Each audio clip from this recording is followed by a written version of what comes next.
Okay. Okay, and we're live. Okay, so this is Dr. Jason Koh for CLIT7007, Art and Politics of Narrative for the Master of Arts in Literary and Cultural Studies program at HKU. In today's lecture, we'll be talking about seriality and variation. So here's the kind of schedule. These are actually reversed. Sorry about that. We're going to talk about seriality first as a sort of structural principle, and then we'll be talking specifically about games. And then in the game section, we'll talk about an example of a storytelling and a game in the Stanley Parable. And then we'll talk about a video game that I worked on personally for my research, and I published an essay on it. So I'll mention that a little bit. A video game called Sleeping Dogs. And then we'll do I might go over some sort of questions that we can talk about or discuss after the lecture about gamification and gender and the sort of relationship between them. Okay. All right, so like I said before, if any of you have any questions, please type it into the chat box. And don't worry, I will just say the question. I will not say your name. That way, you know, we can keep it sort of anonymous, kind of, for the recording. Okay? All right, and if anytime you need me to slow down, stop, whatever, just let me know. All right, here we go. Okay, so what is seriality? So I asked many of you to read this reading by Sabine Silke on the significance of seriality. So when I talk about seriality, I want you to understand that seriality is not just a media phenomenon. It is not just a way of thinking about television series or book series or anything that's a series. It's a way of thinking about processes and how they kind of move forward and how they move. Okay, so a way to think about it is seriality as a type of principle of structures. Okay. So when I say structure, then it's like thinking about seriality would be thinking that there's always something and then something comes after that and then something comes after that, but they kind of build on each other, kind of like you can do like stairs or something like that. Okay. A very easy example to think about seriality is the way that iPhones or a lot of technology is kind of built and then kind of produced and then consumed in the market.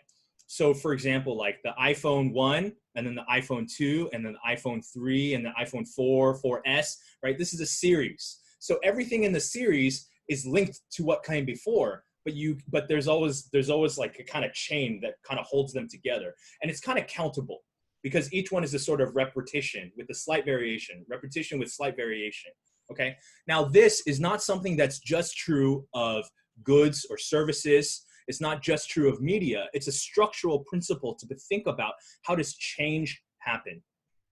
Okay, so Sabine Silke in her essay, The Significance of Seriality, she argues that objects or phenomena appear serial. So basically it's like a way of looking at it, a way of thinking about it as a series. Objects or phenomena appear serial when they are arranged as or come in a succession or sequence. They are joined by recurring elements whose very interrelations, causality, temporality, logic, or pattern are part of an ongoing debate. Okay, so one, it's very important to understand that the relations of seriality, such as cause and effect, temporality, logic, or pattern, these are all something that's part of a debate, meaning it's all always under question, where people are discussing, does this belong in the series or not? So this is very obvious when it comes to media series, right? It's like, does this belong in the Lord of the Rings universe? Is it part of that series? Does this belong in the Harry Potter universe? Is it part of that series? Okay, and there's always questions of like, is that canonical? Is that not canonical? Does it officially belong or not belong? Or does it go in this position in the series versus that position in the series? These debates are the important way to think about what structures the relations between these different things, okay? So seriality is a structural principle, and what's important to think about it as a structural principle is that it's not like the structures that post-structuralists are trying to kind of knock down, right? They're trying to deconstruct these structures, okay? Seriality isn't like that because there's no center for seriality. When it comes to seriality, there's no sense of understanding what is a beginning or an end. In general, people don't really think that much about the beginning of a series, although people do, I guess, like a sort of genesis or something like that. But even then, right, the main idea behind seriality is you can't just look at one piece and understand the whole thing, okay? Because the series changes over time. And you might not be able to connect this part of the series to that part of the series, right? So it's like, does the iPhone 10 would you understand more about the iPhone 10 if you looked at the iPhone 1, or if you looked at the iPhone 9 or the iPhone 8 or the iPhone 7? So the parts in between are what connect these two. So even though these two may not actually have that much in common, it is the connections between that link them together that bring about their commonality. And then these connections, our ability to see these connections, are part of a debate. That's why it's discursive, okay? So seriality then is a perspective. It's a perspective on how things and subjects relate to one another. So it's not so much that seriality exists or does exist. I don't want you to think about it like that, okay? I want you to think about seriality as just another way to think about things, okay? It's another way to organize and structure the way that we conceive of things changing over time, or processes changing over time. So one way to think about it, right, is instead of thinking about like the iPhone is an object, you can think of the iPhone as a series. So what is a series then? It could be like a process, right? An industrial process run by Apple, where Apple creates these touch screen phones, right? And then, each iteration, they improve on the last one and change it, and improve on the last one and change it, and improve on the last one and change it. So to understand the process of Apple creating this series of phones, you have to think about it in terms of a series of technological advances or a series of technological products. You can't think about it as just one singular object, or else you kind of miss the picture, the big picture of how the process is changing and how they relate to each other. So seriality then means you're looking for, or you recognize, recognizable patterns of repetition and difference. So repeat but different, repeat different but different. So it's like iPhone 1, but it's 1.2. iPhone 1, but it's 1.3. So repeat but difference. Okay, by thinking about things in series, then you're not trapped in thinking about what is the original. So this is a really powerful kind of perspective or theory or concept for understanding things and how they change, or processes and how they change. It's different from thinking about like, what is the origin? If you think about the origin, then you get stuck, right? Because then that seems to be seen as the center or the essence, right? But that's not the essence. The iPhone 1 is not the essence of the iPhone series, right? A lot of the things that we associate with iPhones may have come in iPhone 4, iPhone 5, right? So there's no essence, but there's a recognizable pattern of repetition and difference that links them together. So let's keep going. So one of the ways to think about seriality then is in literature. So a very famous example of seriality is Gertrude Stein's poem, where she says, a rose is a rose is a rose, right? So is a rose if you've said it 3 times, or does it differ because it's been in series? So what's interesting is that the third rose means a different thing from the second rose, which means a different thing from the first rose, okay? So this is from Gertrude Stein. She says, now listen, I'm no fool. I know that in daily life, we don't go around saying is a, is a, is a. Yes, I'm no fool, but I think that in that line, the rose is read for the first time in English poetry for 100 years. Okay, so I think I need to give you a little context to explain that quotation. But what Gertrude Stein means is that when the first time you read a poem, right, and let's say I just black this out, okay? Let's say I delete this, okay? And it's just a rose. And if you're just listening to a song and it's like, oh, kiss from a rose, or, a bouquet of roses, you're like, okay, when you hear that word rose, you're associating it with all of the things that are linked to that signifier, right? A rose. So, but Gertrude Stein says that, instead of, when you think about rose, you shouldn't be thinking about like, I don't know, sexual imagery or romance or whatever, right? She's saying that if I say a rose is a rose is a rose 3 times, suddenly the third time when you hear rose, you actually think about a red rose as like a flower or something like that you could smell or something like that. So what Gertrude Stein is saying is that by doing this repetition, she divorces the signification of rose in that present context from the kind of baggage that it has, and makes a rose into a rose for the first time in English poetry for 100 years.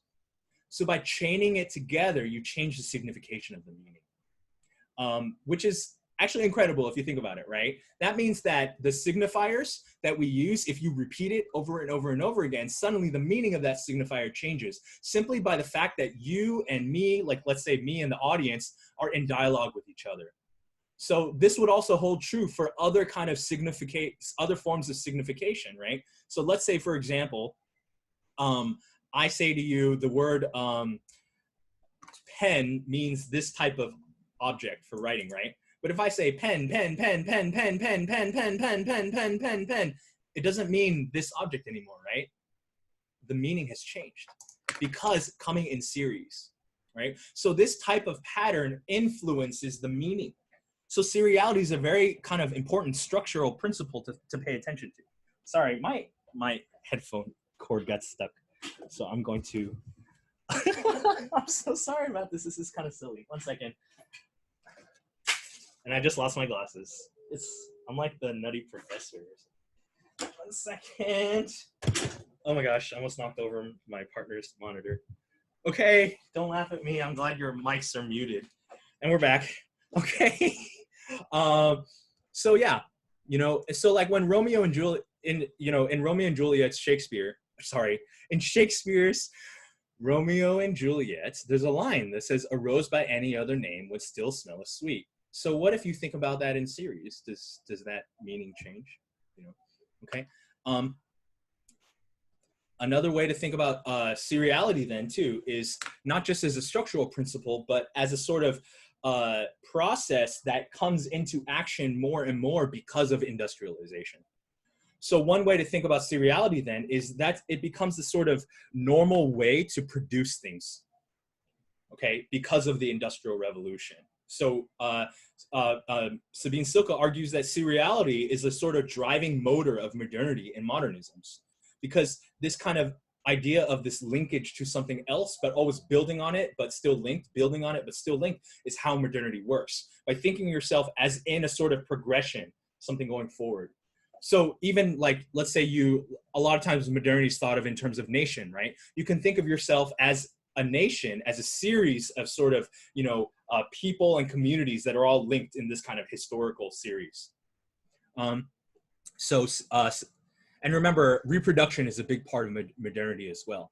But when you have reproduction, it's not an exact reproduction, right? Because even if I say a rose is a rose is a rose is a rose, the third rose means something different from the first rose. Okay, so seriality then informs technologies of reproduction, from the printing press to digital cultures, just as much as it does modes of rhetoric such as irony, parody, and mimicry. It is a central operation in literary texts and in some genres in particular, such as poetry, and trademark of many artists' work. And it is most evidently perhaps central to photography, cinema, and the television format. Okay, so seriality becomes a really kind of important conceptual tool in media studies, because if seriality is part of the way that industry works, right, by creating series of objects and goods, then that kind of will find its way into the ways that not only into the way that these media and their content are made, but then also the content itself and how it works. Okay. So that's what I'll be talking about later. Seriality as a kind of aesthetic that influences the way that stories are told or presented, and then the way that each different form of media, which is serialized, right? Even media forms are also series as well, and I'll explain that in a bit. You can see that sort of aesthetic, and it allows you something to sort of analyze and gives you sort of new perspectives to discuss. All right. So this is from the Kelleter reading. Okay, 5 ways of looking at commercial serial storytelling. So this is just the focus on storytelling, right? So what's important about serial storytelling is, one, it's evolving. Okay, and it's important to understand that seriality is also a way to understand, is another way to think about evolution. And evolution is a way to understand change. Serial storytelling evolves, right? Developing through a sort of feedback loop. So one example would be, the first Superman comic came out in the 1920s, 1910s, right? And then each successive iteration changes it, but there's a feedback loop, because the consumers, they prefer this Superman to that Superman, or they prefer these kinds of storylines to those kind of storylines. And these fall out of favor, whereas these kind of continue in the series. The same is also true of like your iPhone, right? If they bring out something in the next iPhone that people don't like, then it will get cut out from the series, okay? So But let's stick with storytelling. Okay, out from the big into the small or smaller. Let's talk about storytelling. So it's evolving through a feedback loop. It's recursive in that there's a constant realignment of the story world future with story world's past. Okay, so an obvious example would be like the Marvel's Avengers series and how the third one references the first one and explains how it's different from the first one, but at the same time always going back to it. Okay, another thing that's important to think about commercial serial storytelling is proliferation. So there's always a tendency to expand and reproduce. So the function of seriality is popularity. Okay, it's to get more and more users, more and more consumers, more people part of that discursive community to talk about it, right? And then actor networks. Another way to think about it, or looking at serial storytelling, right, is the multiple agents that work together to shape the cultural objects. Okay, so series never just belong to the creator. Okay, like Marvel does not belong to Stan Lee, even though legally or whatever, it's probably, you know, majority owned by him. But the fact is, Marvel as a series has developed not just because of Stan Lee, but because of the many, many different types of producers, the many different types of media, comic books, film, television, anime, right? Also the different talents like actors, writers, script writers, directors, graphic artists, but also the fans, right? And the fans kind of input. So anytime you watch like a series, right, and they're like, oh, you see some sort of Easter egg that's put in there because of huge fans of the Marvel series, well, that's part of seriality as well. And so by looking at these actor networks, you can see how these different agents, okay, we'll call them agents, right?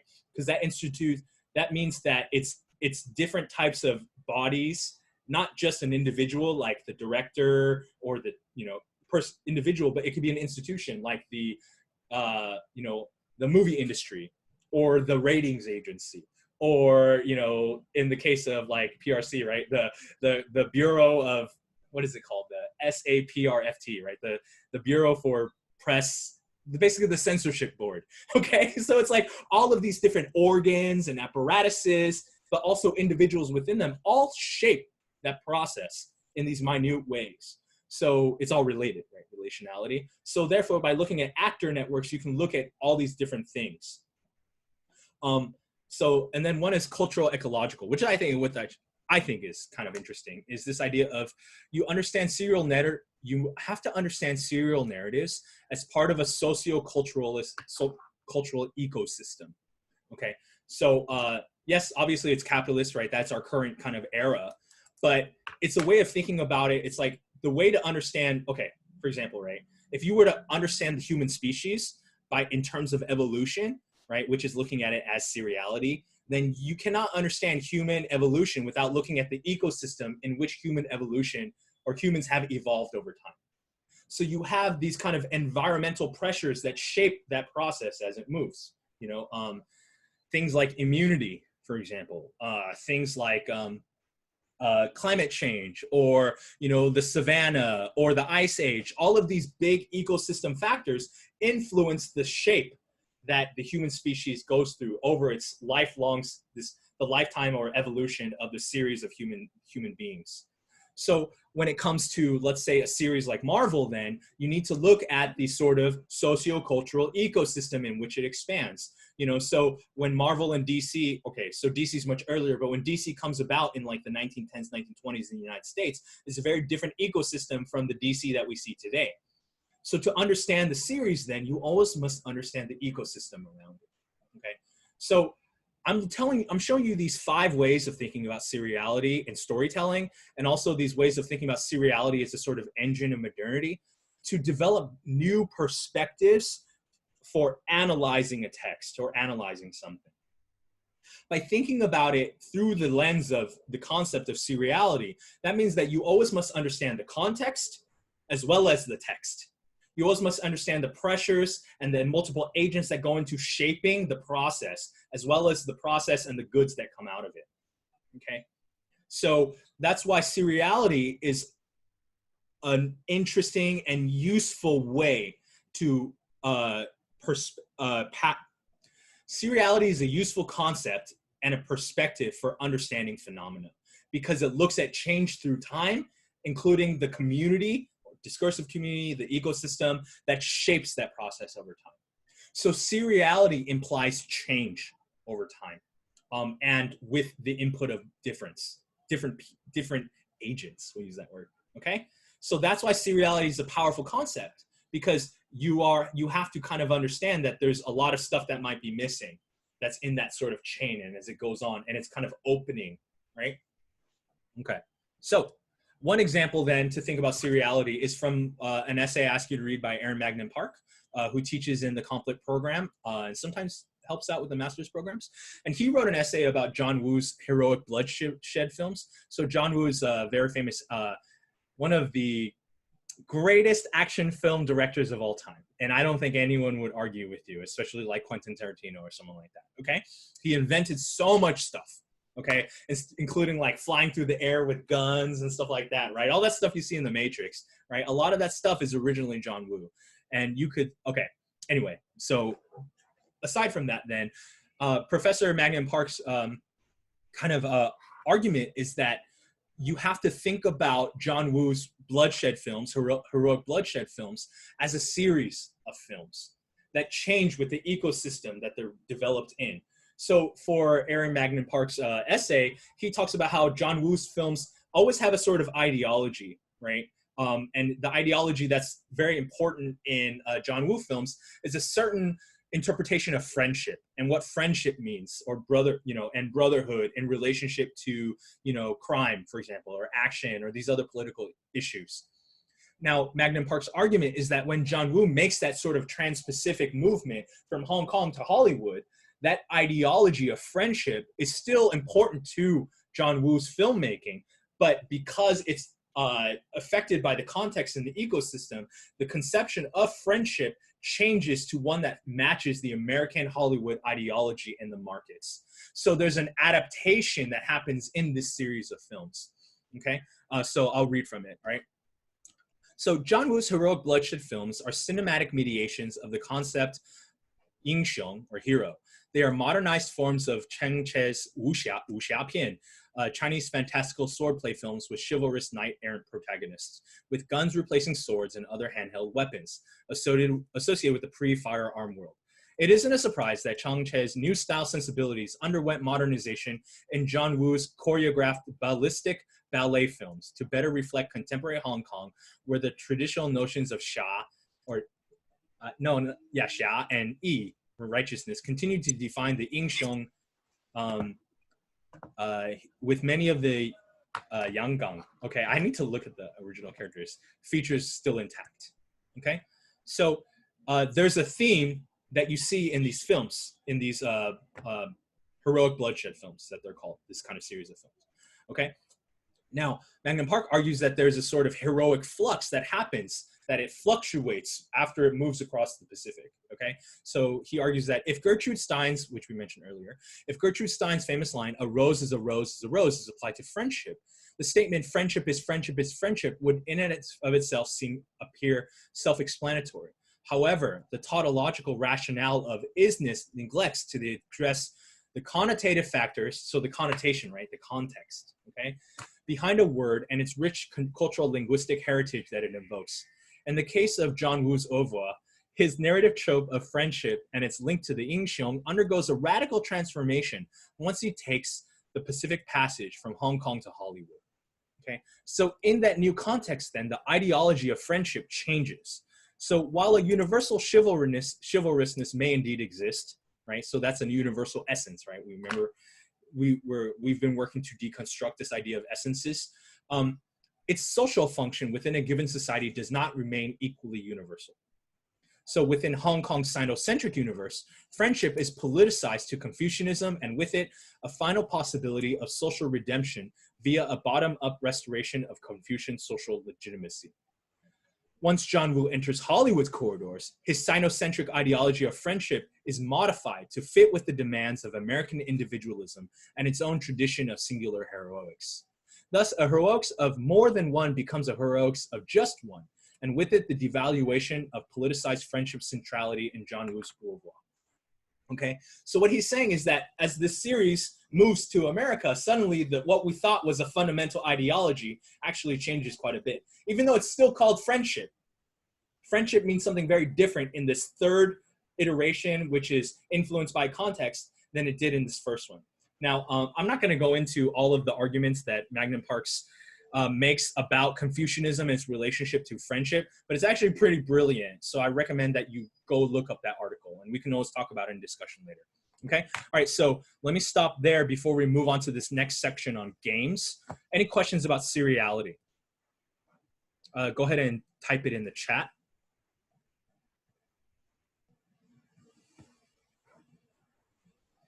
No questions? Okay, then I'm gonna move on. All right. Okay, so what is a game then? All right, so what I want to talk about here then is to talk about how can we use seriality as something that we've used to talk about literature or a television series like Westworld, and instead use seriality to think about the relationship to new media. So new media means, at least, I don't know if it really makes sense as a sort of designator anymore, but maybe when I was in college, new media meant anything that wasn't TV or movies. Okay, so like this Zoom talk is new media, right? So is social media, so is Instagram, so is Facebook, TikTok, okay? But also video games is a new type of media, and new media can also be used to tell stories. Okay, so one thing that, and I think some of our students are getting into this kind of question is, how do you think about storytelling when it's also part of a game? And is it a game, or is it a story, or is it storytelling? Which is it? Okay, so some people talk about this as a sort of false way to kind of analyze games or think about the divide between storytelling and video games, but it's just a sort of fun dialectic to kind of go back and forth in order to learn the field.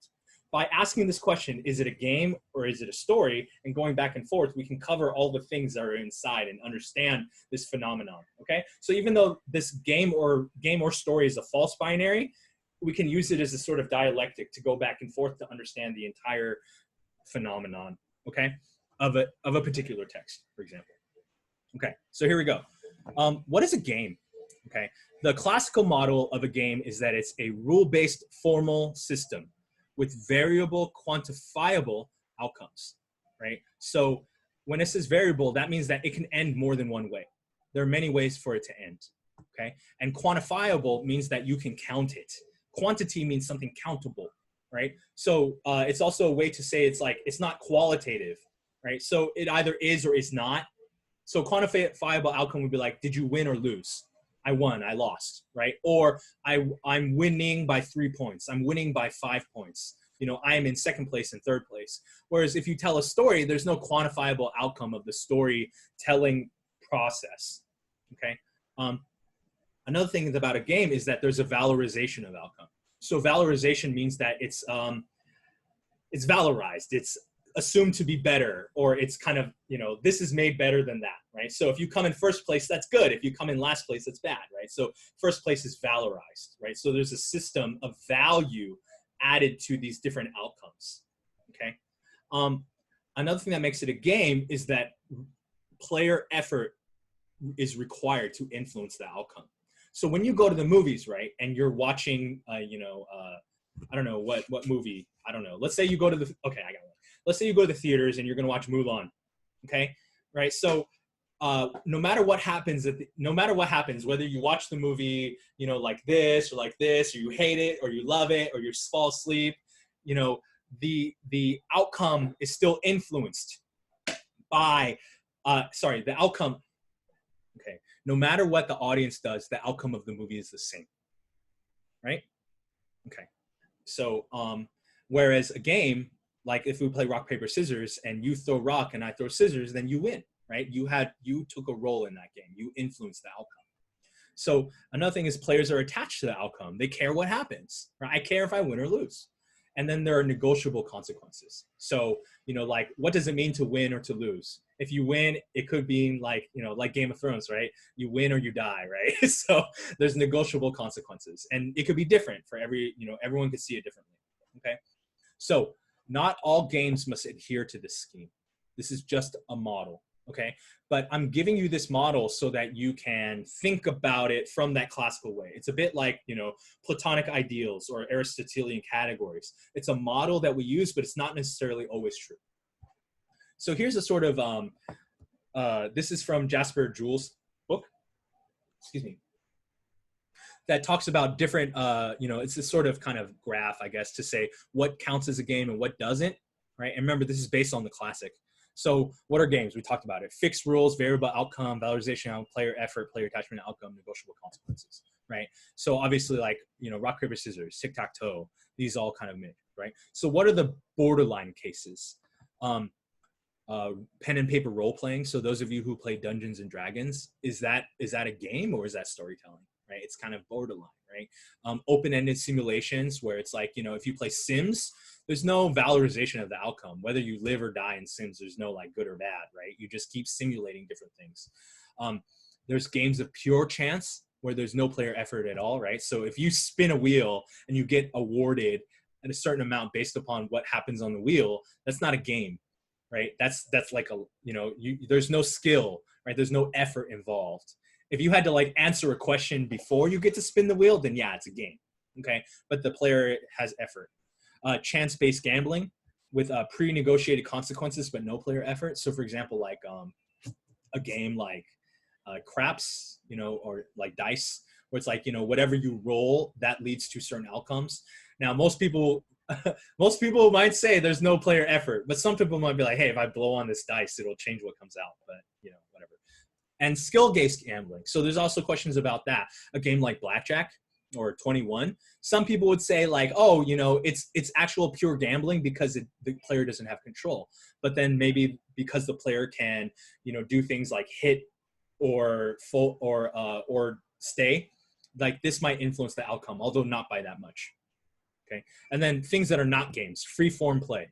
Okay. So for example, if, I have a son now and he's playing in the bedroom, or sorry, in the living room, but it's not a game, even though he's like, oh, I'm going to pick up this toy and take it over here, pick up this toy, play it over here. And I'm going to play with this wheel and do this and do that. It's not a game because it's free form. There's no rules, right?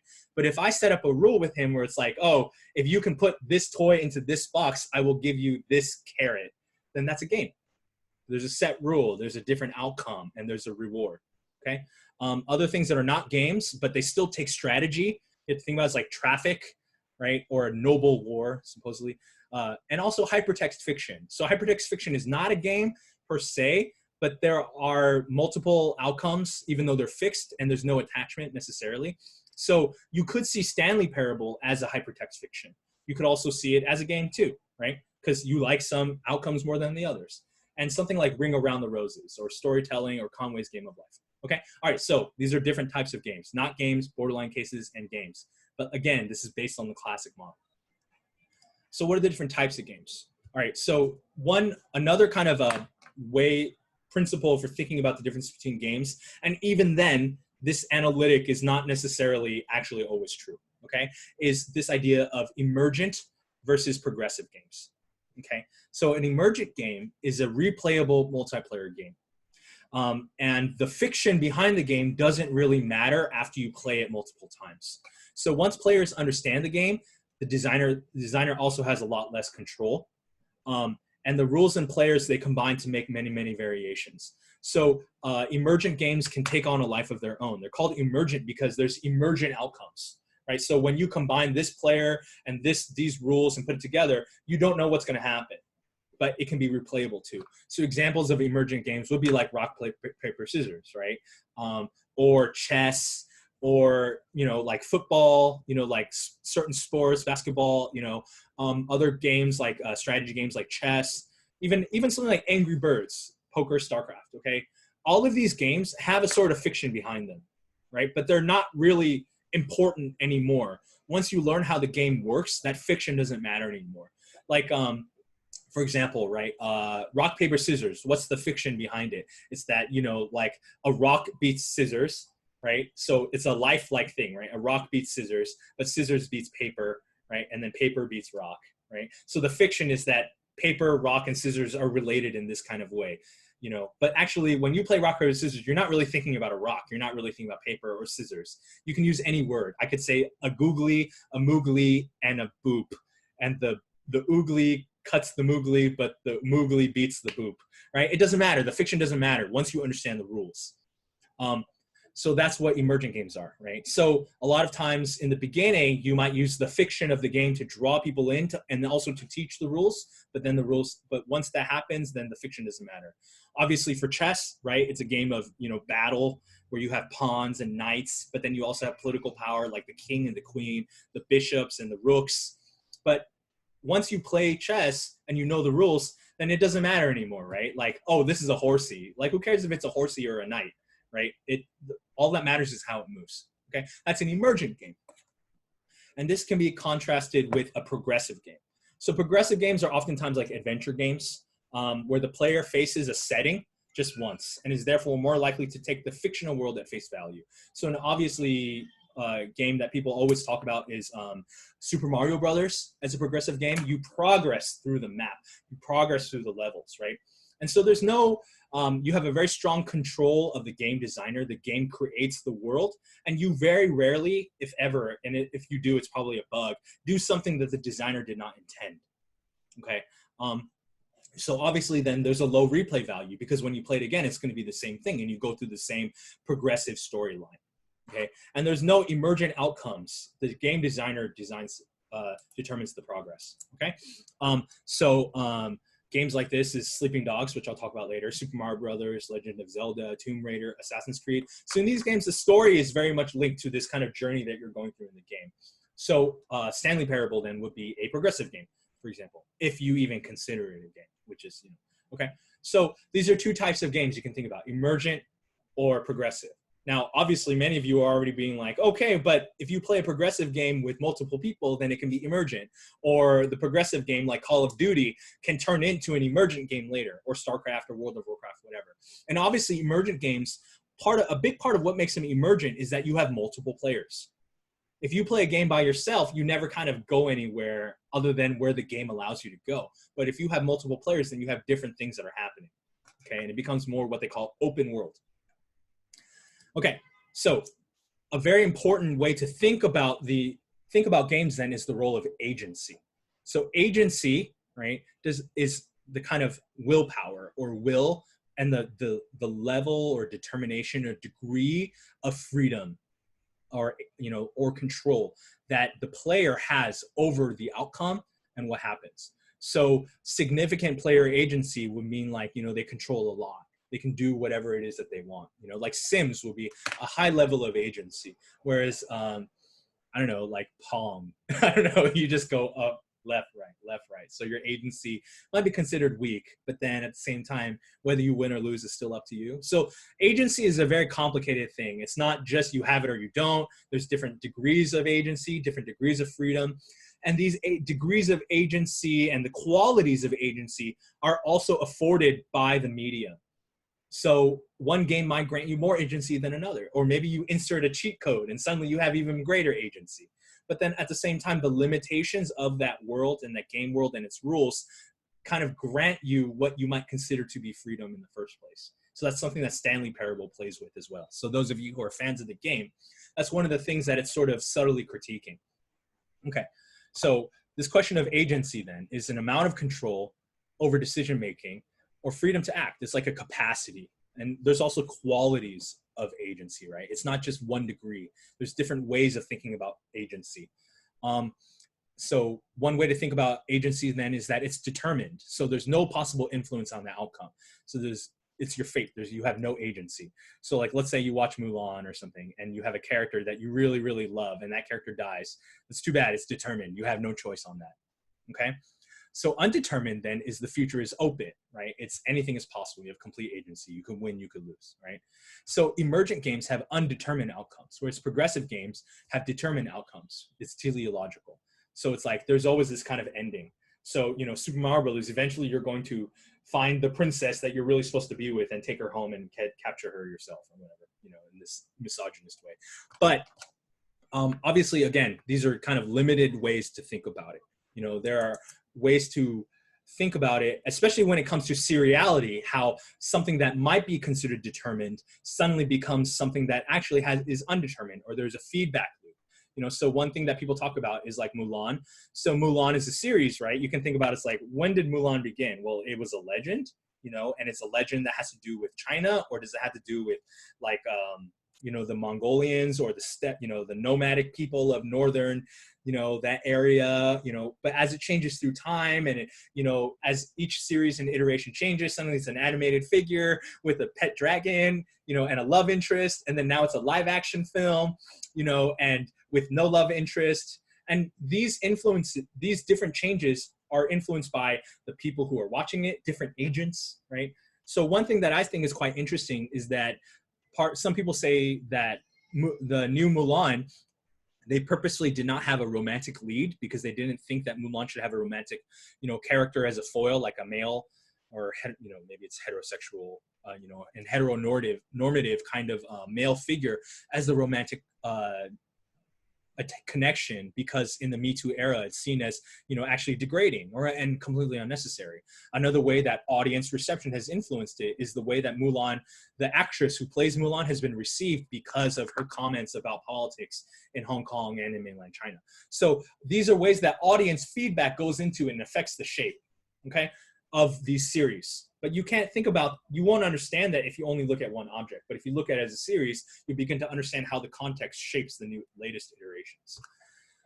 Okay, I went from agency to games, back to games. Okay, so then, if you're looking at a game, then how do you analyze a video game? So some of the ways to think about how to analyze a video game is, how does the video game teach players the rules? So usually when I teach this in class, I actually bring an Xbox and I give the controller to one of the students, and then I ask them, okay, how are you going to learn to play the game? And sometimes a lot of games, especially today, will teach you how to play the game by playing the game. So a lot of games have a pedagogical function, especially in progressive games, where you learn how to play the game by going through the game. So another question that's interesting for video game analysis is, how do players learn the world of the game? How to know the value of an outcome. How do you know it's good or it's bad? And in progressive games, that valuation is made based upon the fiction of the world, okay? Whereas in emergent games, it becomes something that people don't really think about that much anymore, right? Questions to think about is the agency. How much agency do players have, when they're playing this game? And then how do we classify each example as a game or a narrative? What's the difference, and how does that affect the player's experience? Now, again, all of these questions can be broken down, right? And this is just a first level type of analysis that we can do of video games. And it's part of this course because I want you to have the tools to analyze a video game at a sort of a very basic level. Now, those of you who are very far into video game studies, you probably have a lot more different ways to think about it than we do. So, please do share in the discussion, and we'll talk more about that later. Okay, any questions about video games for now?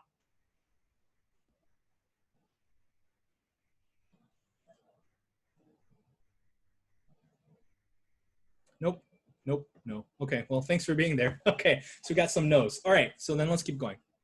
All right, so now let's bring together these two main concepts that we've got. We got seriality, right, as a way of thinking about patterns, and then we have new media.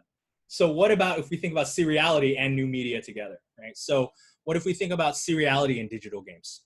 All right, so the reading I had you read for this week then, from Shane Denson and Jahn-Sudmann, is about thinking about how does seriality in digital games work, right? So this is from the text. This unwritten story, and then in bracket, this is what I added just to clarify it, of seriality in digital games would look beyond the endless stream of recycled physics engines and the birds and other objects and characters they've launched to fame. It would survey the history of gaming and look at games themselves as part of larger serial networks, where they often mark a before, an after, or a meanwhile with respect to the popular cultural practices of other media. Sometimes, and most straightforwardly, this takes place in the context of transmedial narratives, where serialized forms and formats of digital gaming find a natural home. So a lot of series are transmedia. And this is pretty interesting then, I think, is that seriality enables you to see change through different media.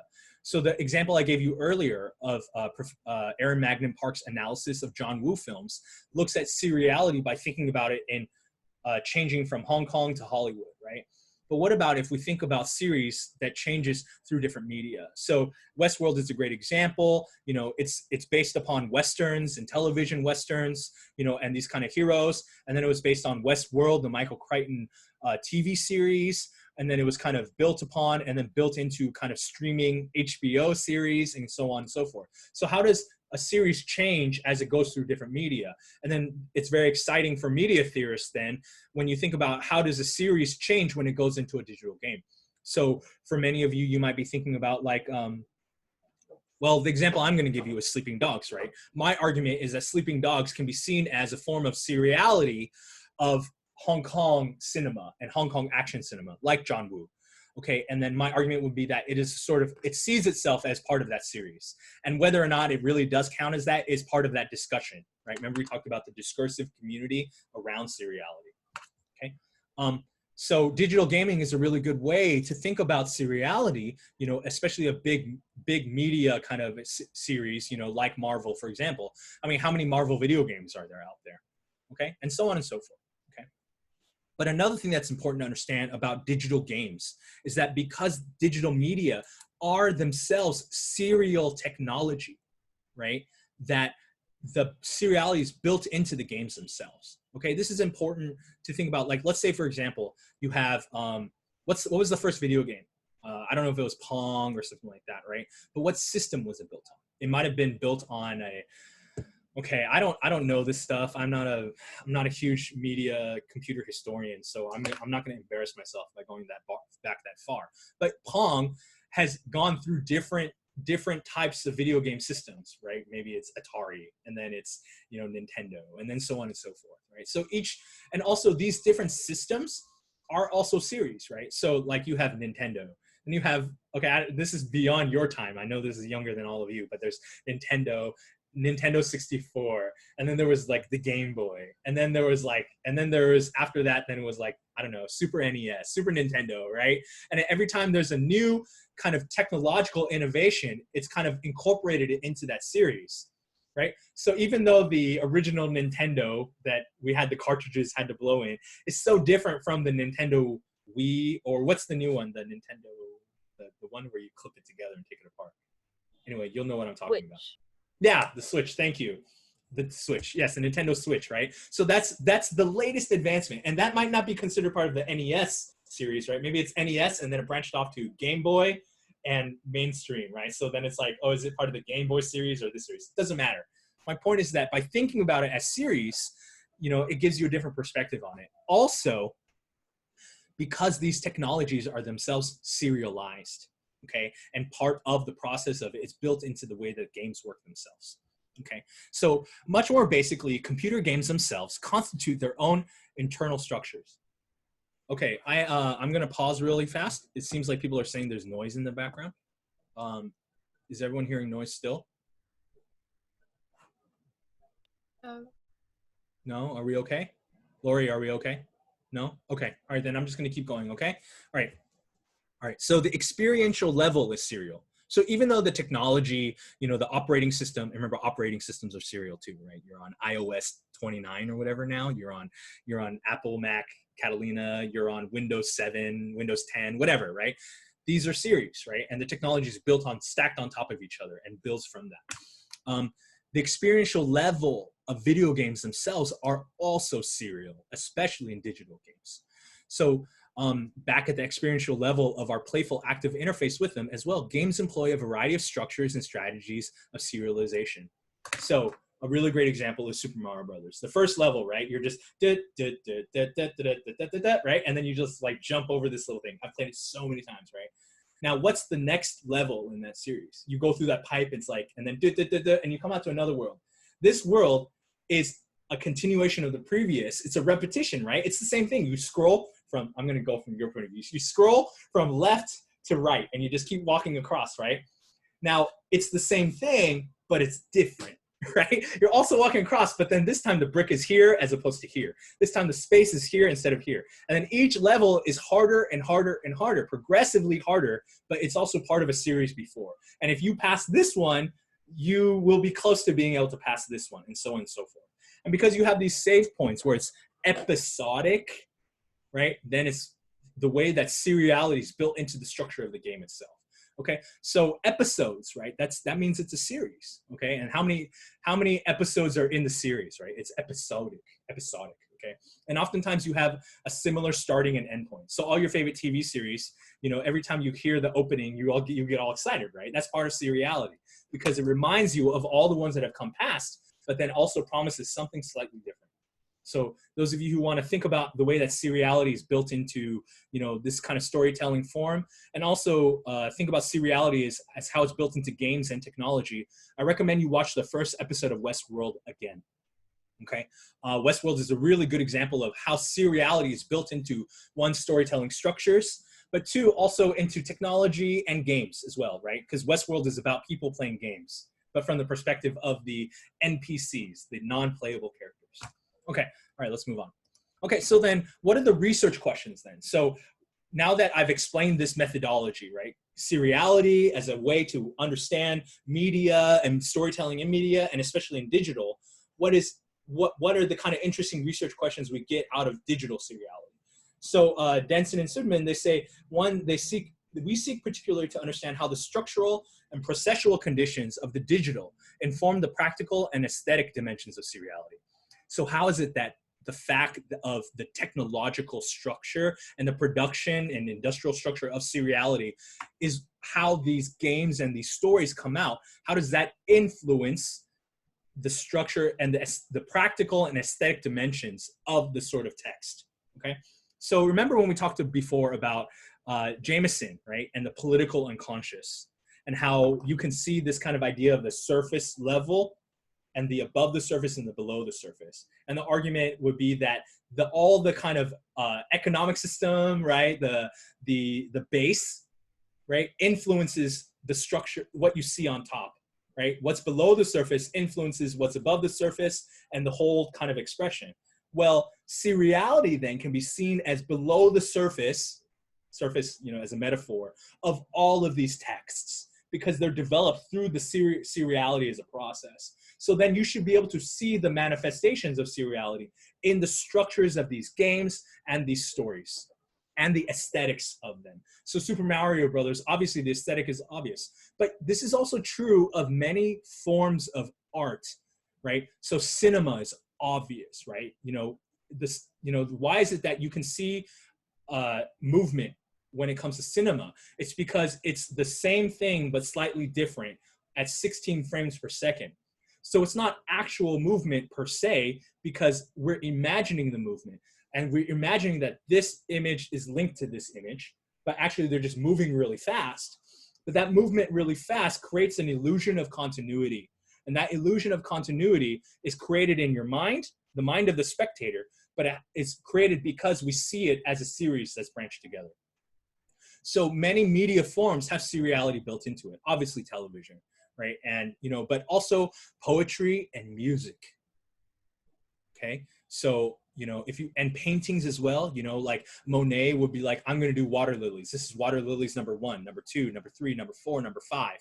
Okay, seriality is built into modern art. Okay, all right, so now when it comes to digital seriality then, digital adds another dynamic. Okay, so this is what Sudmann and Denson are talking about, right? Because you have other people working in other fields, right? A real example is Professor Jessica Valdez in the English department at HKU. She works on seriality, but in Victorian literature. So she talks about like people like Dickens and that kind of thing, and the way that seriality influences their writing. So in us, we're talking about seriality and the way that it influences like a video game, okay? But for our investigation, the thing to focus on in this case is digital, and how does digital change seriality, right? So our investigations are guided by the hypothesis that temporal dimensions, so time and the way to think about time in particular, are subject to transformation in the context of digitalization. So digital gaming and the seriality of digital games, including serialization practices within the larger gaming culture. So now when a series moves to a digital format, it increases differences in temporal distortion or changes that you can do with time. So obviously you have a lot more temporal control over digital games. So none of you lived during the era of tape cassettes, right? Where we had analog tapes and you'd have to like rewind it until this moment if you want to hear your song, and then your song would play and you're like, oh, I like this song, and then it would stop and like, oh, I want to hear it again, and you have to rewind it to the point and then play it again, right? But for you, you just press repeat with your mouse, right? And it can replay as many times as you want if you want to jump. Those of you who are watching this video, this is an example of digital seriality, right? You can click to the next scene, to the scene before, to the 10 minutes later, wherever you want. So you have more control over the time. So that means that your experience of this video, if you're watching it right now, so those of you who are in the classroom right now on Zoom watching this live, it is not digital, right? I mean, it is, but it's not digital in the sense that you can temporally distort it. But those of you who are watching it later and as recorded, you can compress it or you can extend it. You can watch a certain scene and watch it slowly, and so it'll expand. You can watch a certain scene at like 16, at like double speed or quadruple speed, so it'll go faster. So digital enables these temporal dimensions to transform.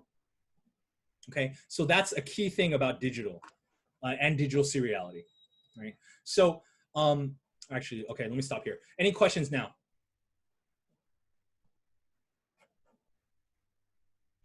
Okay.